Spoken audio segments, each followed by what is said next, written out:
Okay, so chapter 10 is devoted to applications of natural resources, and I believe we did already some part of it already. So let's see. I think we did the fishing model already. So I cannot change the slide. Just a second. Now I can do it. Let's see. I think we did all of this, and uh, this was the turnpike for this model, and we um, basically said that in case there is a too little biomass of fish, then you don't fish anything for a while until the fish biomass recovers to level X bar, and then you switch to the singular control U bar, and then you stay there. Similarly, if the fish biomass is a lot, then you fish like mad, which means the maximum amount of fishing at U, capital U, until you come to this level. And once you come to X bar, you switch back to X bar. That was done using Green's theorem. That was fairly straightforward. I think we covered this model. Yes, right? Yes, I think so. Yes. So the only thing that I think we may have done quick one was the interpretation of X bar. And I think we can spend a little bit of time on that. Um, and so for the interpretation, so the way we got X bar was the Green's theorem. And the Green's theorem, remember, there's always that integrand, we set it equal to 0. And then you can also do a second order condition to see that you got a maxima instead of a minima. And so that's all done. Now, to interpret X bar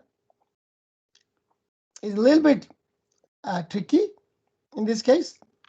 So this is one of those situations where I mentioned to you that sometimes, just like in the Kim and Schwartz model, sometimes the conditions are quite complicated, and to interpret, you have to do some juggling. Okay, and the unfortunate or fortunate part in our literature is that if you do some juggling, then the paper becomes more acceptable because it is no longer straightforward, which means it's no longer intuitive. It means it's somewhat counterintuitive. It means that you have to do some additional work to make it intuitive. Okay, that's sort of what's going on. So for that, you have to go a little bit like this. So first of all, we already know correspondingly U bar is a control which would maintain the fish stock level X bar, which is exactly G at X bar is. So the control U bar is going to be GX bar divided by QX bar, and so on. Okay, this is straightforward. So let pi x, which is a sustainable economic rent, is given by this quantity. And if you do this quantity, then pi prime x obtained from 10.13 is a condition. We can write it this way. Okay, so this is the beginning of kind of the interpretation of x bar. So the interpretation of pi x is that it is a sustainable economic rent at any fish stock level x. So if I tell you to maintain x, the fish stock level at x, then what is the sustainable economic rent? Well, the sustainable economic rent is simply you substitute gx by qx in 10.3. So let's go to 10.3.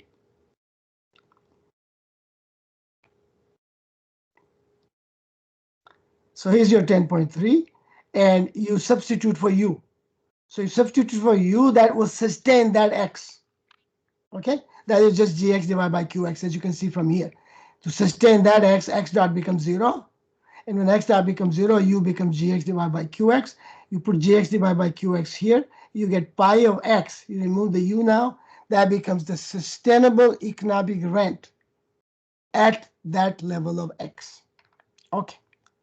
So this is the beginning of our interpretation, because Green's theorem doesn't give you the interpretation. It just gives you the solution. Okay, suppose we attain this equilibrium x bar. So what we're trying to now do is to say the following. What if I change the equilibrium by epsilon amount? And the idea would be that if I do the x by epsilon amount, then I would lose, right? Because x bar is the optimal equilibrium long run level, turnpike level. So we will do only one side, x bar minus epsilon. You can actually do the other side yourself. But here's how it goes. Suppose we attain the equilibrium of x bar, which is given by this number that will be given by 10.12, which we already figured out. Look, this equation is quite complicated. You see that? How do you interpret this equation? It doesn't have a pi in there. It just has some numbers. And so it's hard to see what's going on, just like in Cameron-Schwarz. We need to kind of figure out what's going on. And this is how it goes, okay? So suppose I change x bar to x bar minus epsilon. How do we do that? Well, we can do that by immediately removing some fish instantaneously. That's kind of like an impulse kind of fishing. So I can just remove that much amount of fish. Well, when I remove that much of fish, that is my gain. You know, I got that fish already. So that is my gain. The question is, what is the cost? Because the cost now is to maintain this level in equilibrium, x bar minus epsilon. So what we are doing now, we have an x bar. We fish immediately x to x bar minus epsilon. So we are here, we go a little bit down, and then we maintain this down level. So we need to find out what is our gain of doing that, and what is our loss doing that over infinite horizon. Okay, so gain, loss, whatever, we have to find the net effect of doing this. Okay, so that's what we're going to do now. So we already got this much fish. Okay, when I change my x bar to minus epsilon, I have this much fish already. Okay.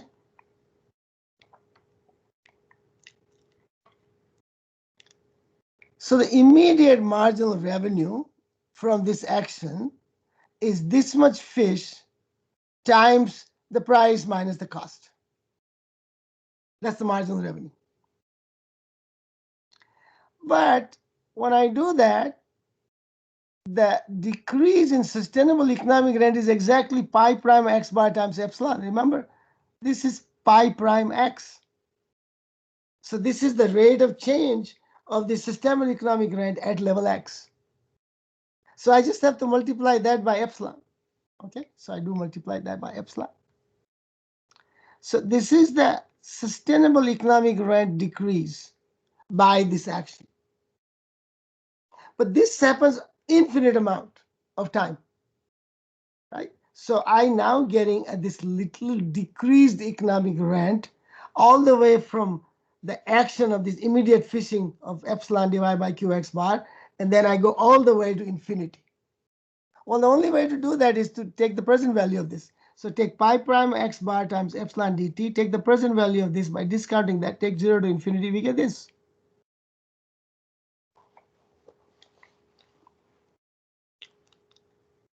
Okay? Now, add to this cost C epsilon qx bar of the additional fishing effort. So we get the marginal cost equal to pi prime x rho plus C epsilon qx bar.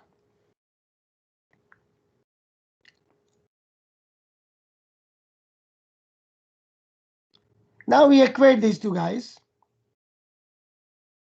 And when we equate these two guys, we get exactly 10.14, which is also 10.12. So let's see what we 10.14, 10.12. We get this one, and we also get this one. So what we are now saying is that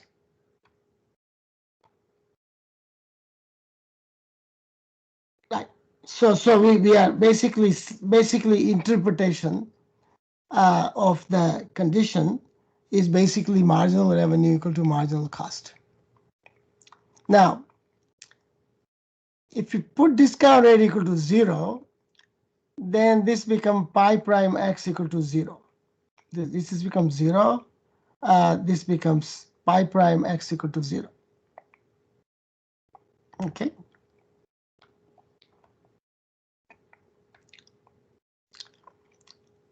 And that gives us the fish stock level of x bar when rho equal to 0, which means no discounting.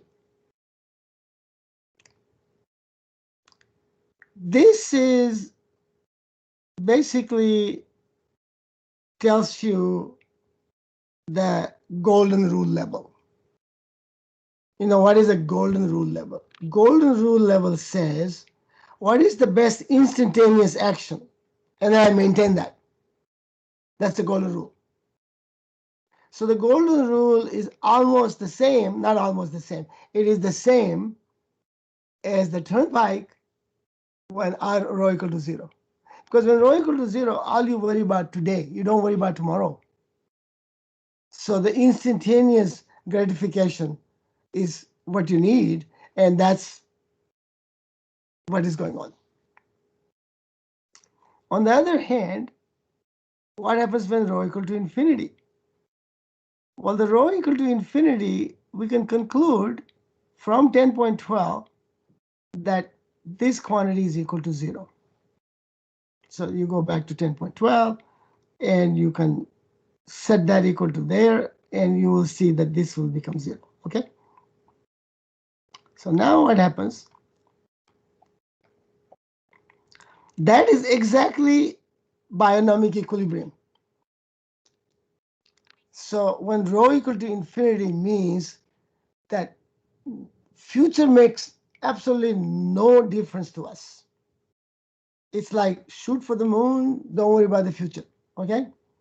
Future is irrelevant. That's what it means. And that means overfishing. That means bionomic equilibrium. It means you just get all you can and don't worry about what happens to your children. Don't worry about the society. You just do it. Okay? So that's bionomic equilibrium. So you can see very interesting analysis here. By the way, this all of is new in the sense that um, the Colin Clark paper that I'm covering does not have all of this. So I'm putting that as a textbook material. I mean, to illustrate what is going on. And you can see now that x bar when rho equal to 0 is the golden rule level, which is bigger than our turnpike at whatever rho that we are, because the turnpike depends on rho, but we have a rho, and that's a turnpike for that rho. And then that's bigger than the bionomic equilibrium xb. So the golden rule is bigger in this case than rho for our turnpike level, and which is bigger than the bionomic equilibrium. So it's a nice relationship of the three economic concepts that we are aware of in the literature.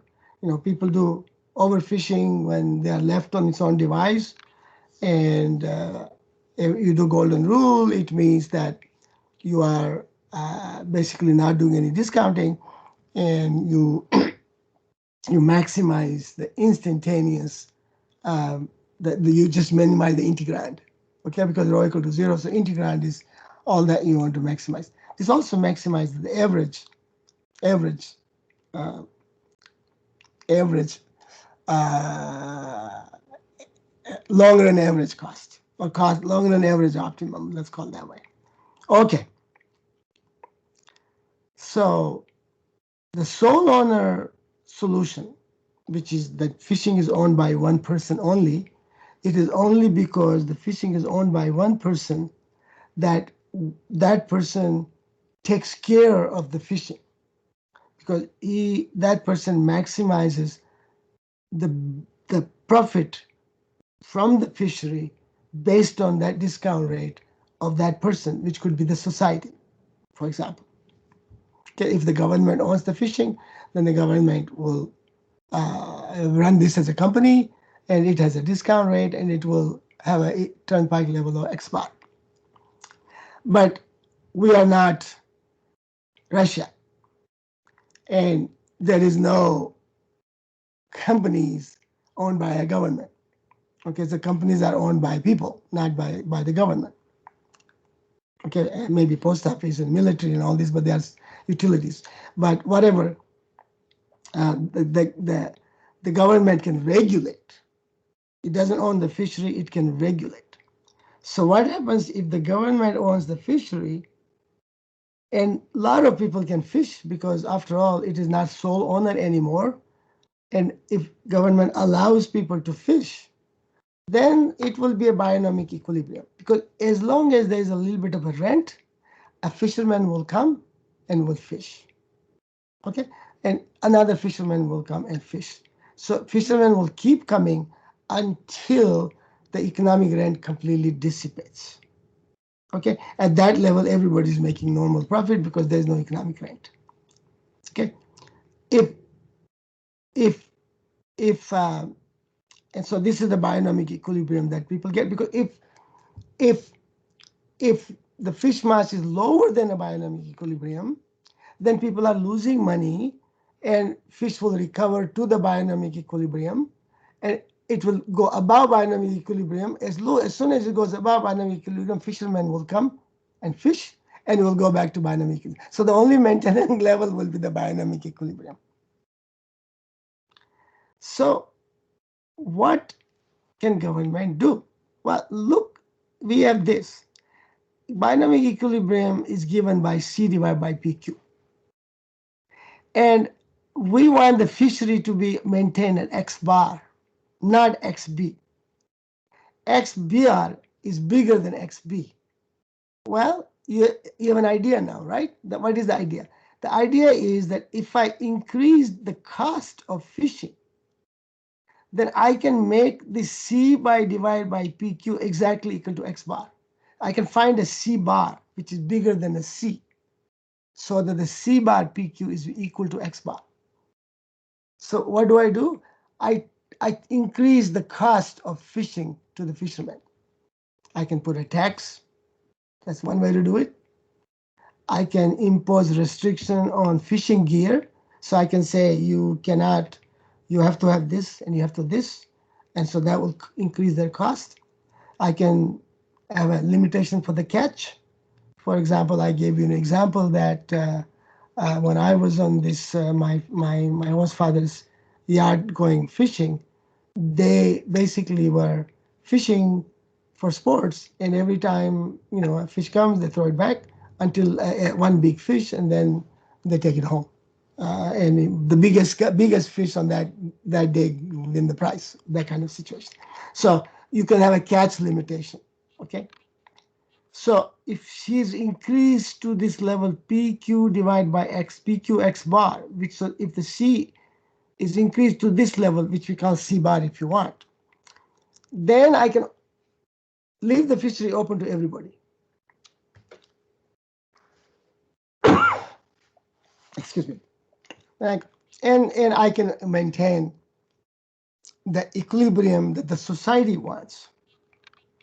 And I can prevent overfishing.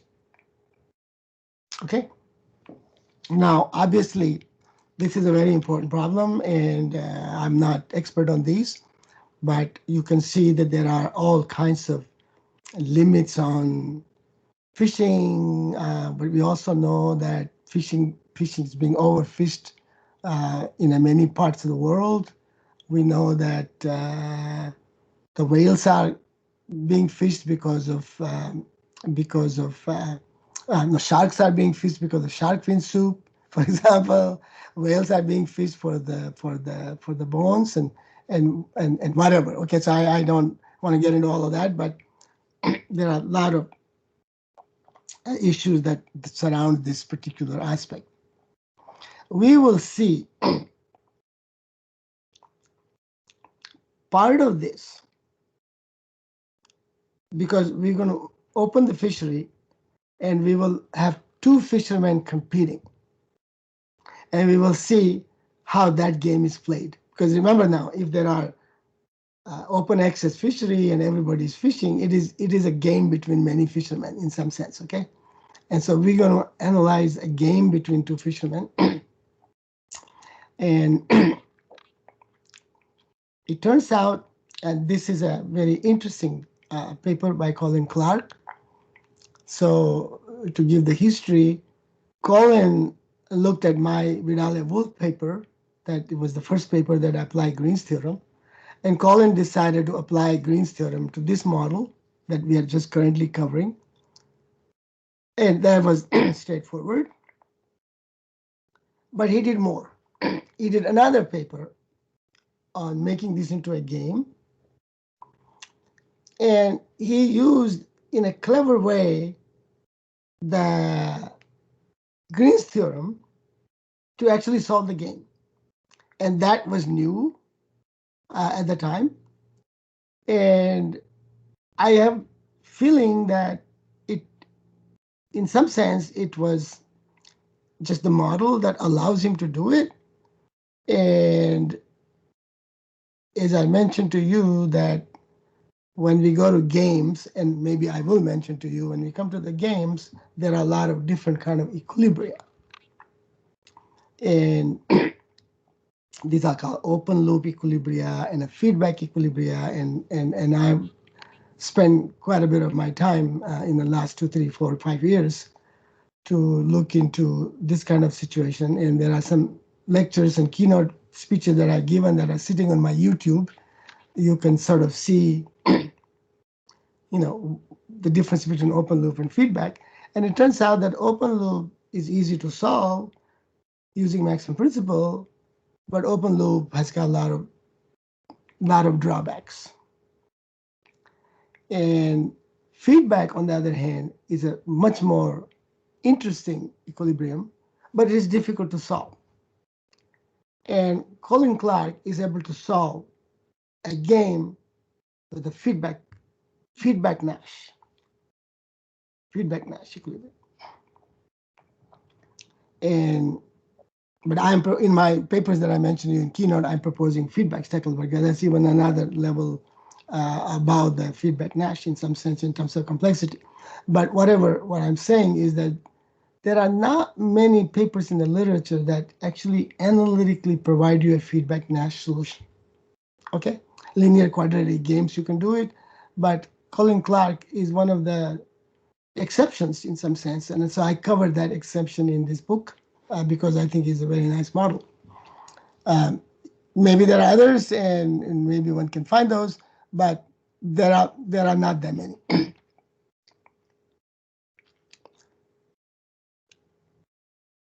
So now you're going to go to the next resource.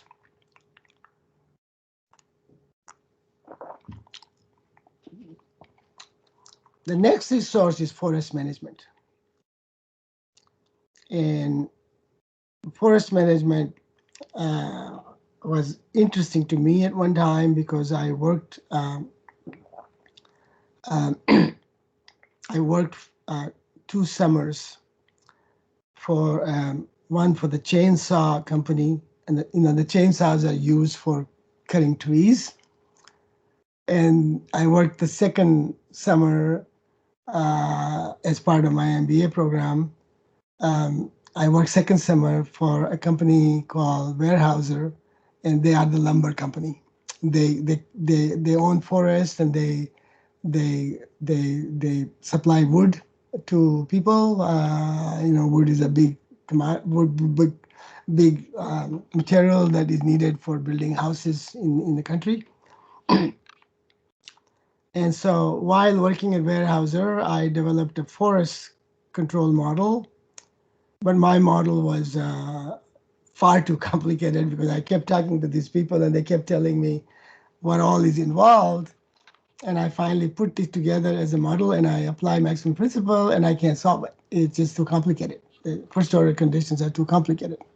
You can do some economic analysis and all that, but it's not very easy to solve. So I basically published that paper in the Indian Journal of Economics. They also didn't do a good job of typing it up. So there were a lot of typos that they introduced in there. So I have fixed those typos in a corrected page somewhere, and I have that on my website somewhere. But for the book, I while I prefer to choose things that I'm aware of, and I do it, but that model was not one of the things that I could put in the book, other than cite it. But I found a model by two Finnish people, Finnish researchers from Finland, whom I knew. I knew one of them, if not the other. And this model I found very interesting. So not only I covered this model, but I also extend it. The extension appears only in this book. I don't publish that extension in any journal, although it could have been done. But anyway, it's just it's in the book, and it's now cannot be published anymore because it's already published in the book. But it is an interesting extension of this model when you get to. I'll get to that extension there rather than talk about it right now. So if there are no more questions from the fishing model, I'm starting developing this model now. Now, in the forest, we cannot remember optimal control problem. We always begin at time zero. But if you go into some math books on control, sometimes they actually begin at time t0, where t0 may be zero or not zero, could be above zero. In most cases, it makes not much difference. You can problem at t0, it is given t0, you can also make it at zero. So it's straightforward. But in some cases where t matters, then it's important. And this is one model where it matters. And so here we are now going to develop the problem with T0. It doesn't really make that much difference. Maximum principle goes through, straightforward. But here it matters because T0 is the initial age of the forest. I don't begin the problem when the forest is not there and we are planting the trees, which is zero, okay? But I begin with some point at which the forest is already standing, and I know the age of this forest. So the age of this forest is T0. The discount rate is rho.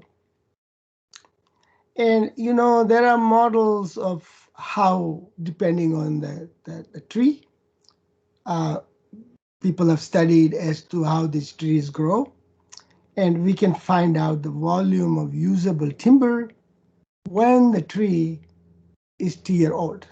So XT is the volume of usable timber in forest at time T. So I have a forest, I have a bunch of trees. I can count all these trees. I know their age, and I know the amount of wood that is contained in this forest that we own. And there is something called a thinning of a forest. So when you plant the trees, you plant the trees at various locations on the land, and as they grow, you find that they may be too close to each other, and because of that, not enough sunshine comes to the forest. And so what you do is you can thin the forest. That means you can cut some of the trees and then increase the distance between two trees. It's called social distancing of the trees, put it this way. And then what you thin are the timber you get, of course. So this is a control device to increase the sunshine called radiation onto this forest. And in the process, you also get some timber. But you can also get timber when you clear cut a forest, okay? When it's mature and you cut it, so you get a timber as well. So there are many ways you get timber from a forest, but this thinning is one of them. P is the constant price per unit volume of timber. C is the constant cost per volume of thinning. Fx is the growth function of the tree, which is positive, concave, and has a maximum. So it goes like this. It's concave like this, like this. We assume that F0 equal to 0. If there is no tree, no growth. And GT is the growth coefficient, which is positive and a decreasing function of time. So percentage wise, when a tree is growing in the beginning, it is growing very fast. But after the tree has become substantially big, every year it becomes slightly thicker. If you ever seen the cut tree, you will see the rings, and each ring is 1 year. And there are some old trees in the museum where you can see 200 rings, and you can see that these rings are added one every year, so you can see the uh, diameter increase in these trees. You can also see that the amount of diameter is become smaller and smaller as you go further out. And so if you see these rings, they go like this, and then that, and then further down they get bunched up. So you can sort of see that percentage growth of the tree declines. And so we have a GT. These are all empirical data, okay? Because we have a GT, T0 is important because the rate of growth depends on T. It's not just discount rate, it's more than discount rate. The T appears in a genuine way here. It's a part of the model. So this is the model of Kilke and Vesinen, 1969. Um, they published this paper when I was not yet a control theory person. I just finished my MBA, so I did not know them. But once I decided to go in control theory, and I visited Finland several times. As you know, I'm a big traveler. I travel a lot. So I was in Finland, and I met a group there in the forest industry. Oh yeah. So when I finally started writing the book, I knew this model, and I decided it was a very nice model, so I want to publish it in my book. So this is the FX given. I think there's a picture somewhere. Let's see. Oh, there's no picture of this FX. Okay, well, there's no picture of this FX.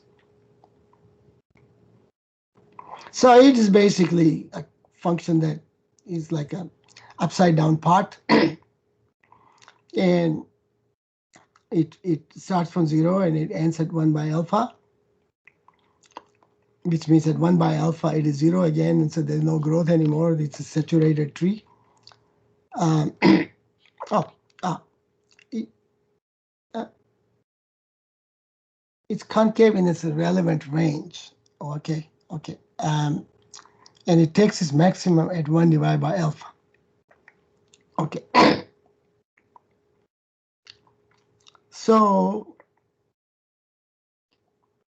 we don't need to worry about this function after 1 by alpha, okay? Because we don't need to worry about this when it reaches maximum. So this is also the range, and it takes the maximum at 1 by alpha. GT is decreasing function of time and given as AT to the minus B. And it turns out that these coefficients have been estimated by the Finnish people for some kind of trees, okay? So I use this for drawing my pictures. In the book, if you see the pictures, the coefficients A and a B and all these have been taken from the Finnish study. So the forest growth equation is x dot, the rate at which tree grows, or the biomass, not a biomass, but the timber mass, if you want to call it, x dot, is GT times Fx. You see the T is appearing right away. So this is x dot T, this is GT. So this T, I think in this particular setting, one might include t here and fx of t here for the first time in the growth equation. Shelley, please make a note. I will think about it.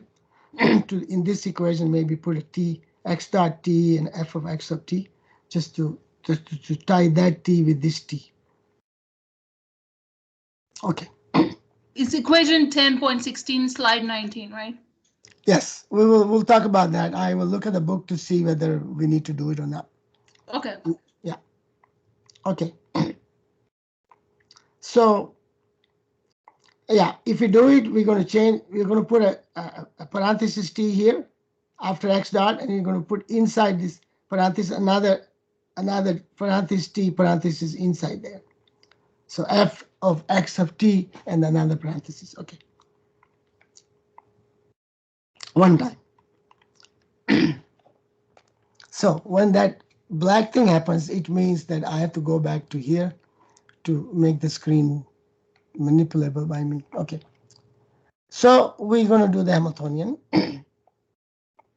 We're going to do lambda dot, and we're going to do u star. U star is bang bang. It means you have 0 when this is less than 0. If this is positive, then we impulse control. That means we cut whatever the trees are there, we just cut it. That's impulse control. Cut it all at once. So impulse control is very simple in this case. It's not mathematical. Mathematically, it's more complicated to analyze it. And we talked about the whole theory of impulse control. Not talked about it. We told you that our man Ben Susan developed the impulse control theory as part of his main work in mathematics. And when it is 0, then we can have a singular control. Okay. And it's an interesting model because for other than chapter in advertising, we have most of the exercises where the turnpike or the singular control or the turnpike or the long run equilibrium was constant, was not time dependent. Although we gave an example of a time dependent turnpike in a picture in 7. So here you will see, because this g is a function of time, this whole thing, because lambda dot has a g in there as well, this whole thing will have a time component to it. So the turnpike xt, turnpike x bar, will actually be a x bar of t. It will not be just constant. Let me also say that there is a constraint that the x, which is the timber mass, cannot be negative. It has to be bigger than or equal to 0. Well, we don't need that. The reason we don't need is, suppose we start the tree at t0,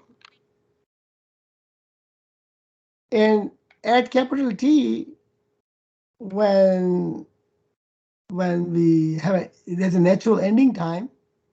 The ending time is when we clear cut the forest. So xt equal to 0. So it is positive, then it goes to 0, and then the game is finished. The problem is finished. So there is no reason to include the constraint xt bigger than or equal to 0, because it will be automatically satisfied all the way up to t.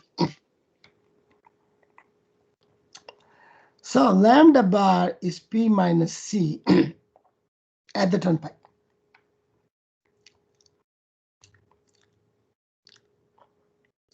Now, when you put lambda dot equal to 0, you will get this. When you put lambda dot equal to 0, we get rho equal to minus g times f prime x. And so we get x bar t is the inverse of f prime of rho gt. You can see now that x bar is our turnpike, but our turnpike depends on time. And in order to stay on the turnpike, I will put x bar dot. And when I put x bar dot in this equation, in this equation, I put x bar dot, then I will find out u bar. So u bar is the thinning control that will maintain x at its turnpike, which is time dependent. Remember, these constraints are there, but they are automatically satisfied. We will not have a negative control, and I already talked about it. So now we have a time-dependent turnpike and a time-dependent control that maintains the turnpike. And that's the singular control as well. Let me show you how you get this function. This is the inverse of f prime, okay? Let's look at the picture and then come back to this slide. So you see this is f prime x and this is x. And I want to inverse. That means I take rho divided by gt. You notice what is going on here? It's the rho divided by gt, and I'm taking inverse. So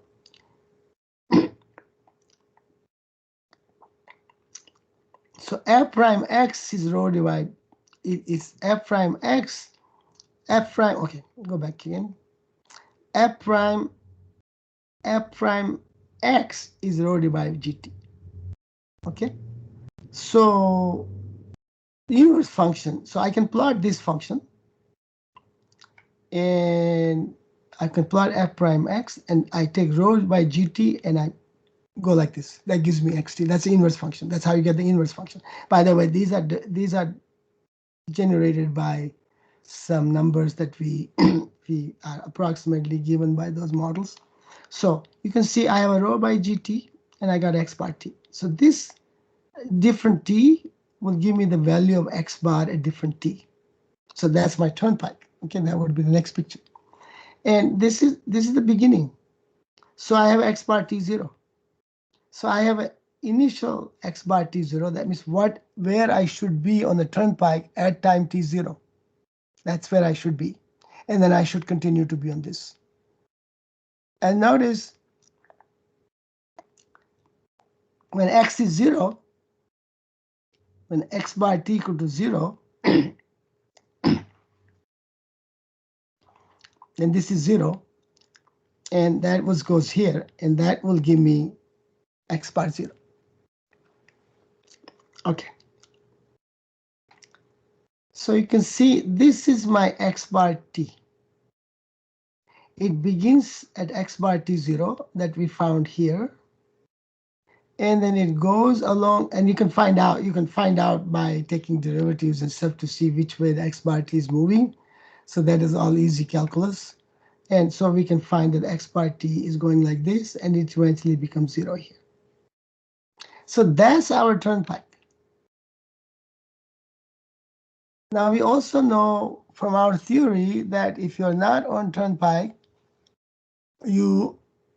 okay, most rapid approach path, right? That's the term now we're going to use, not the nearest feasible path, where I tried to introduce that term and didn't succeed.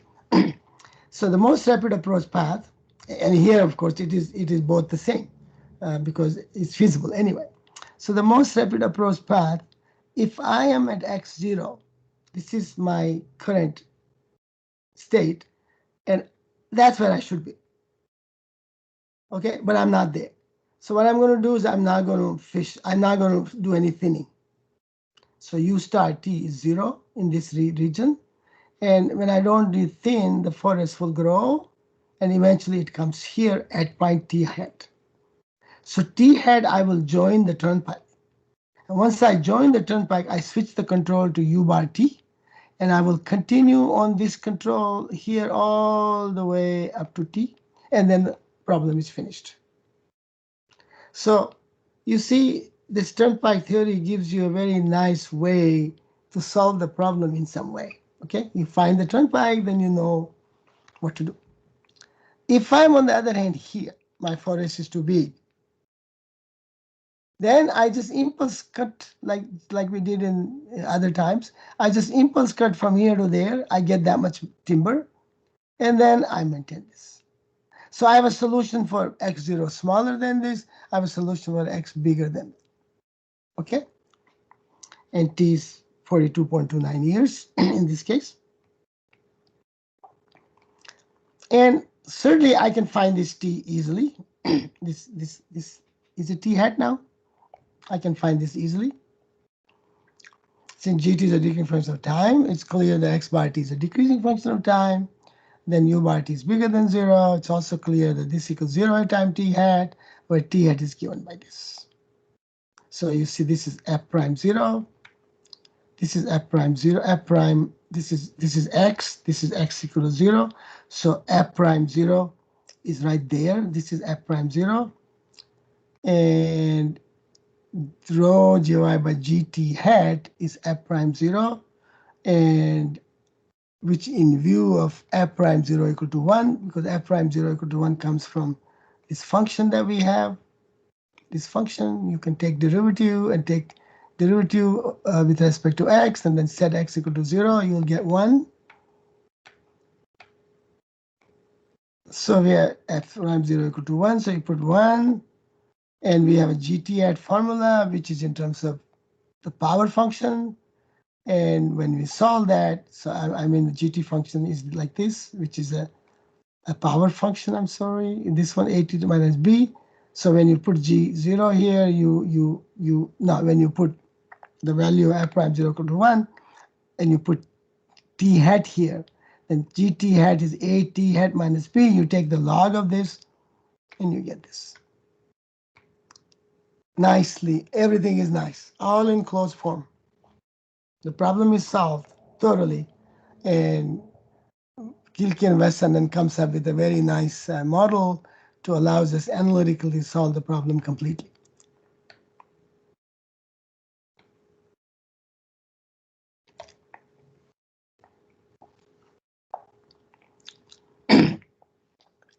So we already talked about this.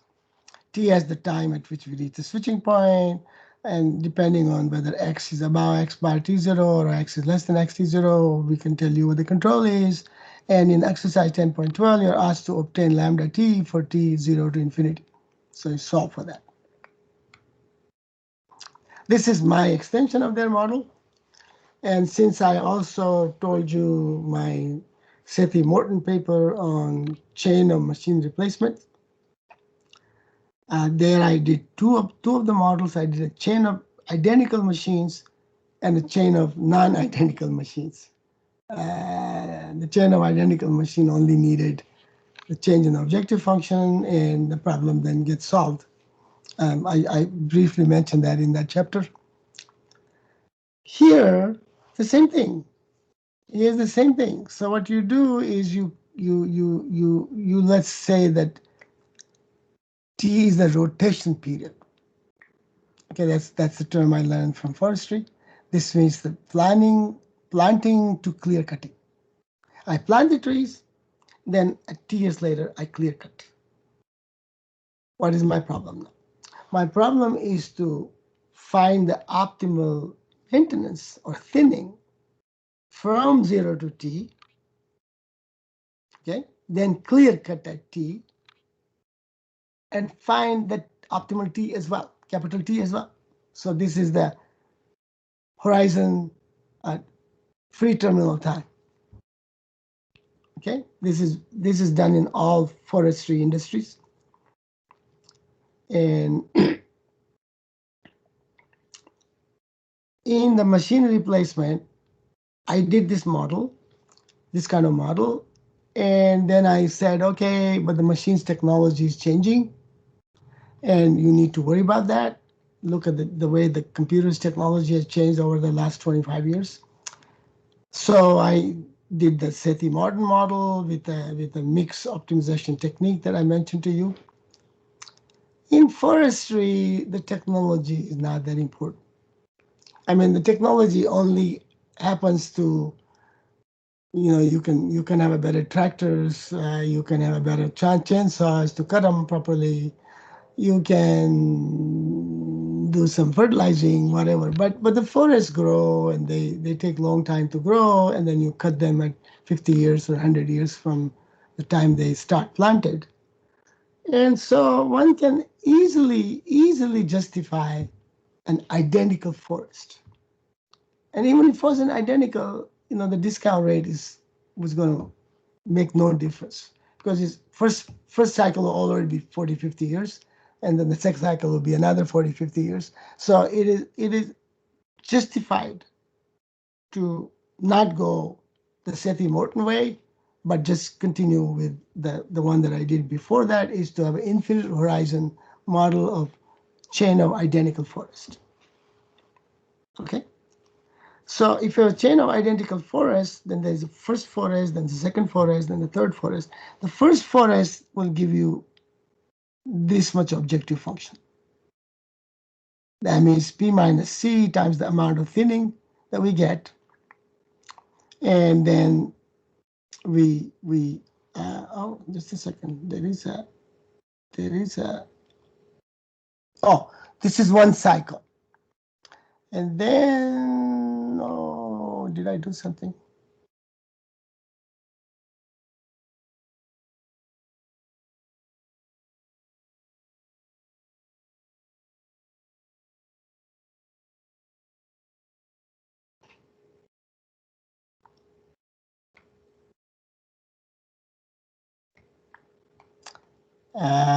Let's see.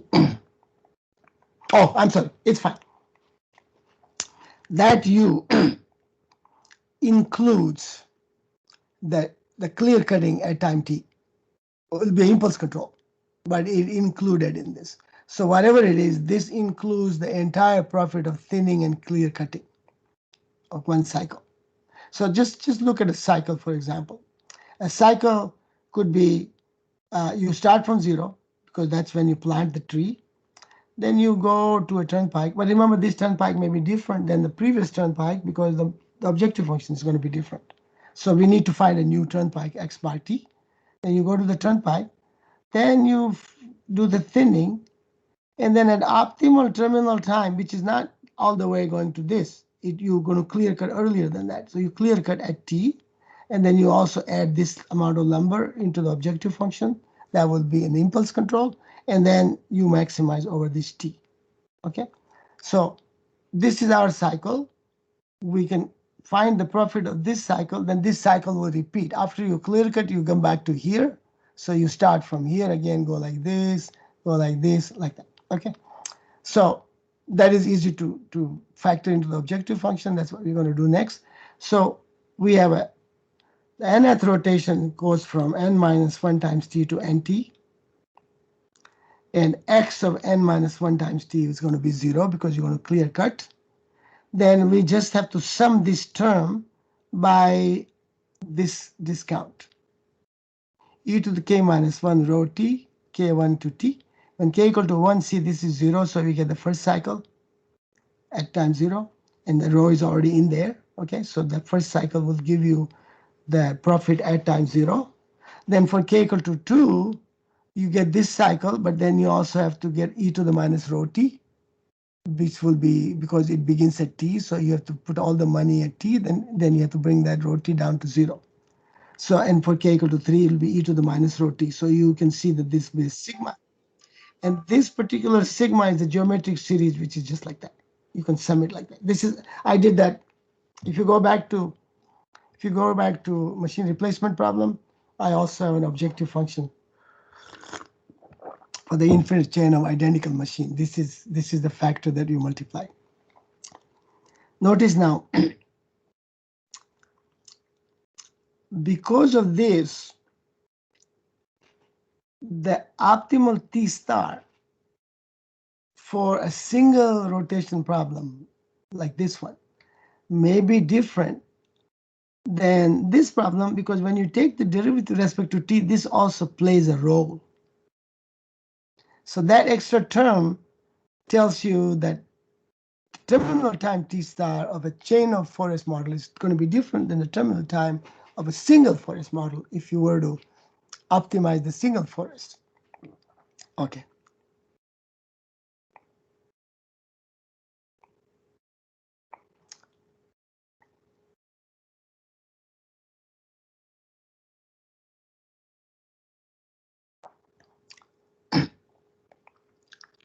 Now, from the solution of the previous section, and the assumption is forest profitable, we can have an optimal T between 0 and T hat. But it is possible that the optimal T could be here or could be here. That means optimal T could be less than T hat and could be more than T hat. In almost every forest, it's going to be more than T hat because no point growing the forest and cutting and then going forest and cutting and going forest and cutting. But mathematically, you must solve that problem. So mathematically, my T could be here and my T could be here. And then for if T is here, then I'm going like this and going back. Then I'm going again and going back and go again and going back. And I have to take that into account. If the T is like this, then I'm going to go here from there and go back. I'm going to go from here to there and back. Uh, this is not going from x0. It's going from 0. I'm sorry. So that's basically what happens. So I need to take into account two cases. This is also there when machine replacement. Machine replacement, we also had two cases of T, where one T was on this side, one T on this side. Okay, that there the case was whether the last control was 0 or maximum. Because depending on where T was, the last control could be maximum or 0. And an equation that we solve for T star involves that last control. And because that, we have two cases. Here the two cases are because of this. So this is the first case. First case is when T is bigger than T hat. So here's a 0, here's a T hat. All of this can be found out from our previous analysis. We can just do the analysis. And then we have a T, this is T hat and this is T.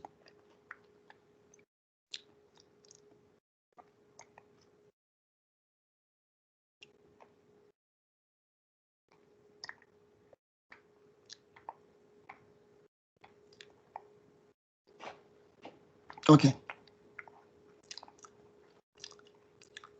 So notice for any given T,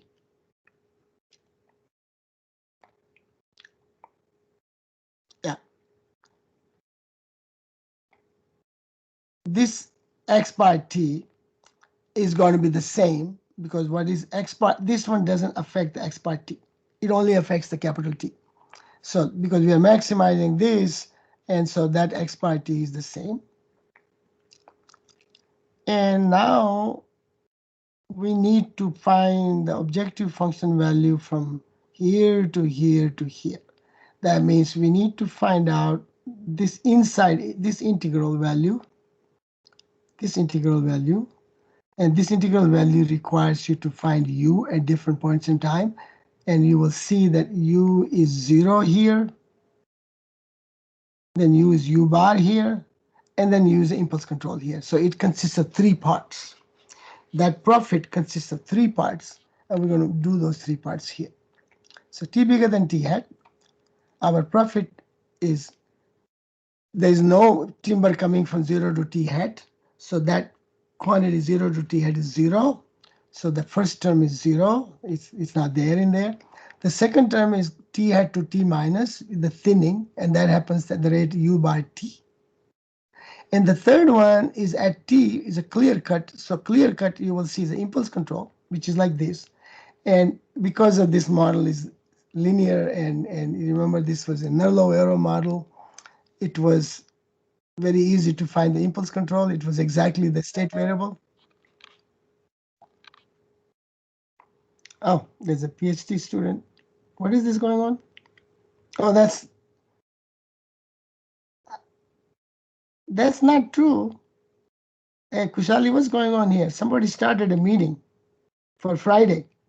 I think that's just coincidentally someone joined the meeting. Yeah, maybe he's just trying to They're practice. just trying to check the link, probably.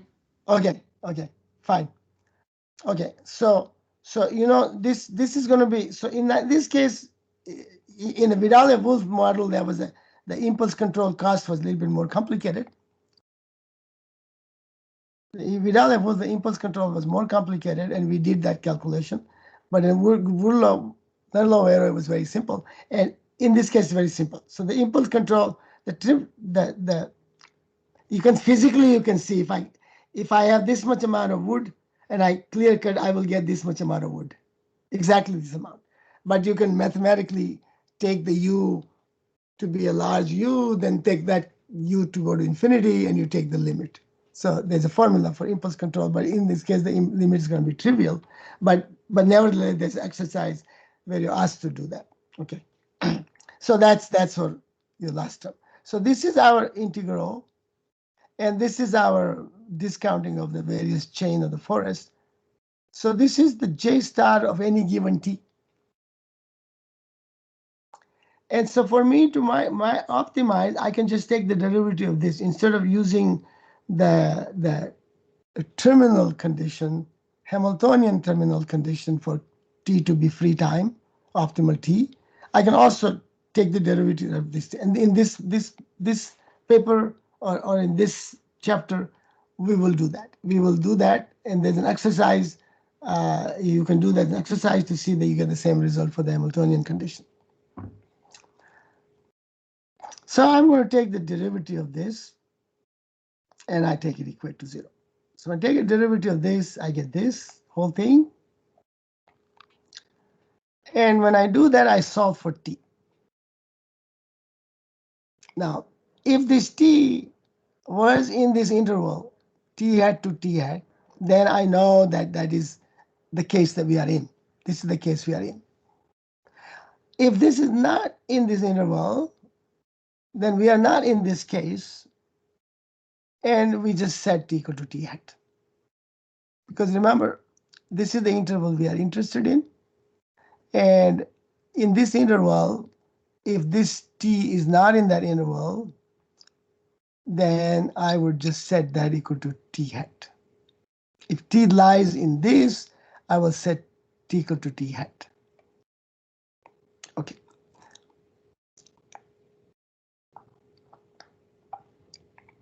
You can also use the transfer 3.15 to derive this, and this is exercise 3.6.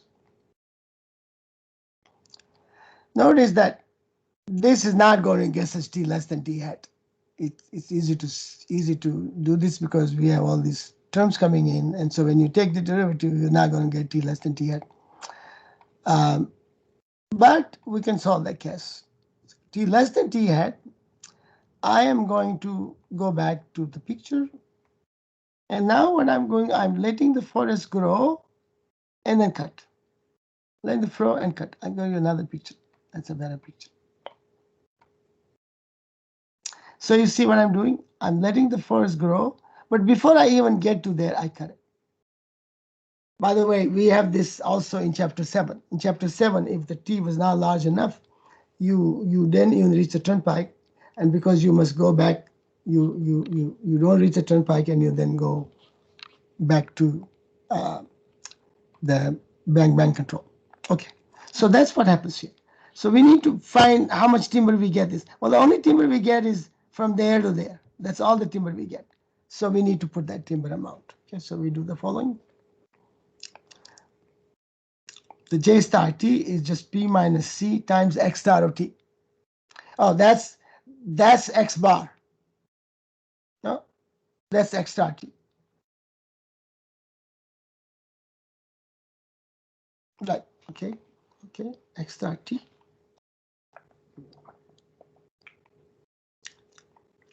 And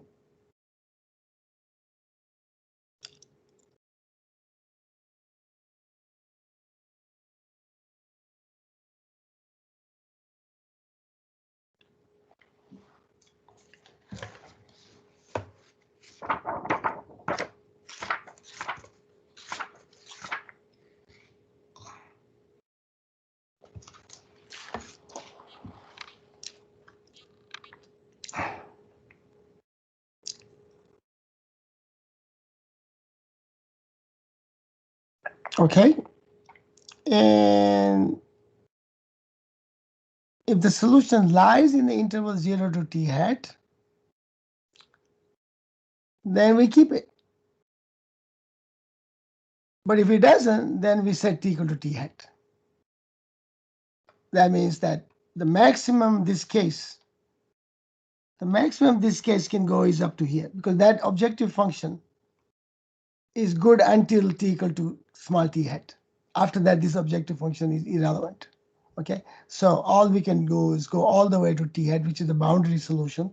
So if it doesn't go through, then the boundary solution is the solution. Okay, because it's giving you bigger than t hat, but that is not the same objective function, so we can do that.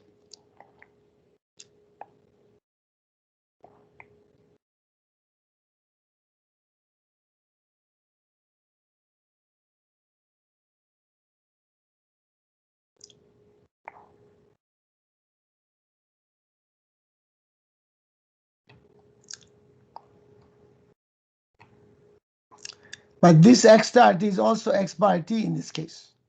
So even though I denote as x star t, because the solution x star t, I need to actually fix it. Kushali, can you also make note of a slide 33 that we need to make a little bit of a change? Okay. Yeah, so let me just mention what's going on here. X star t is given by this trajectory. So it's not just because x bar t is not even, no, it is x star t. There is no x bar t. X bar t is a mistake. So the book has x bar t. So you don't have to worry about it. We already made the change. So you go from 0 to this. This is the trajectory, which is x star t, and then you cut it. So what I'm doing is in the book, I put x bar t, but x bar t is not correct because x bar t is only for the previous model. So previous model, we go to this point, which is x bar of t, and then we cut it. But here we don't even reach x bar t. So here we don't need x bar t. So we cut. So you see how typos come in the book. I made this x bar t because it's natural to see that you will go to turnpike and you cut it. But I already did this correctly, and the book has x bar t here because it is coming more or less from the previous model, but it was not correct. The correct is x star t. So you see the red one that has been changed to x star t. It will be changed in the book, in the next edition, and also changed in the slide. So this is correct. As it is correct. The as corrected, it is correct. So now what we have one solution from here. It's either something bigger than t hat and less than t hat, or is equal to t hat. There's one solution coming from this, whether it's t hat or less than t hat, but there's one solution. Another solution is coming from here. It could be either t hat or it'd be in between 0 t hat, but there's one solution coming from there. And now we can numerically compute both solutions and find which one is better. And that's the solution to the problem. It's very similar.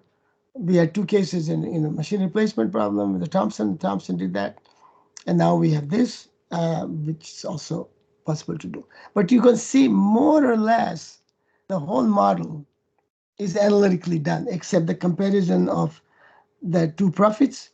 The comparison of two profits is not easy to do mathematically because it depends on the data, which data will make one larger or whatever. It'll be nice to numerically show that for some A and B, this is correct, and find that these A and Bs are actually not the empirical A and B, because most optical forests will not be done by this. So mathematics may automatically be ruled out by proper A and B.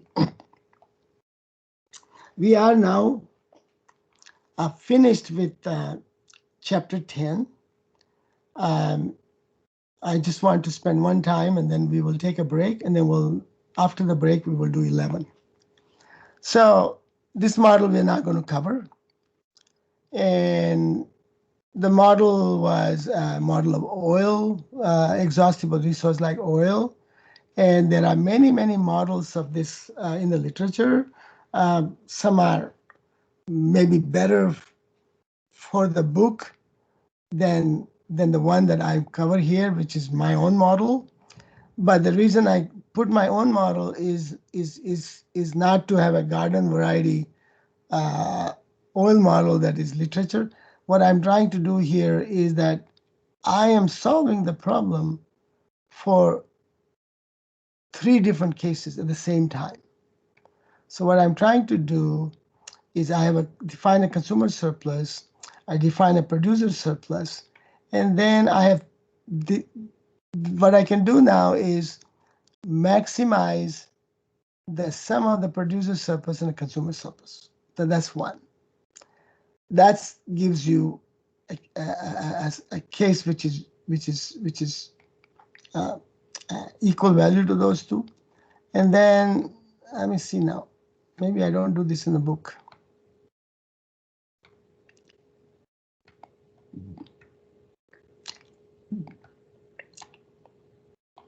Okay, I don't do this in the book. In the paper, I do alpha times psi p plus 1 minus alpha times pi p. So I put different weight on consumer surplus and producer surplus. And if I put the entire weight on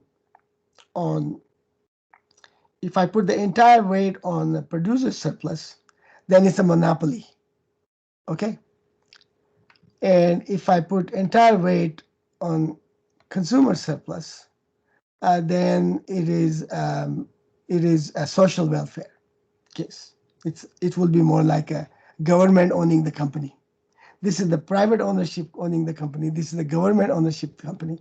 And if I put alpha equal to half, then half and half, that actually gives you the perfect competition model.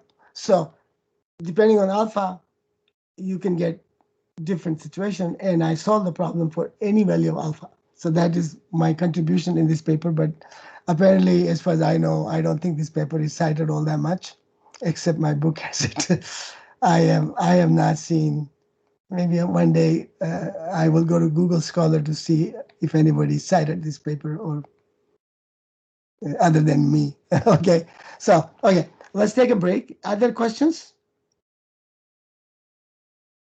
If there are not questions, we take a break and let's take a 10-minute break. And when we come back, Kusali, we will have chapter 11 loaded, okay? Okay. Professor.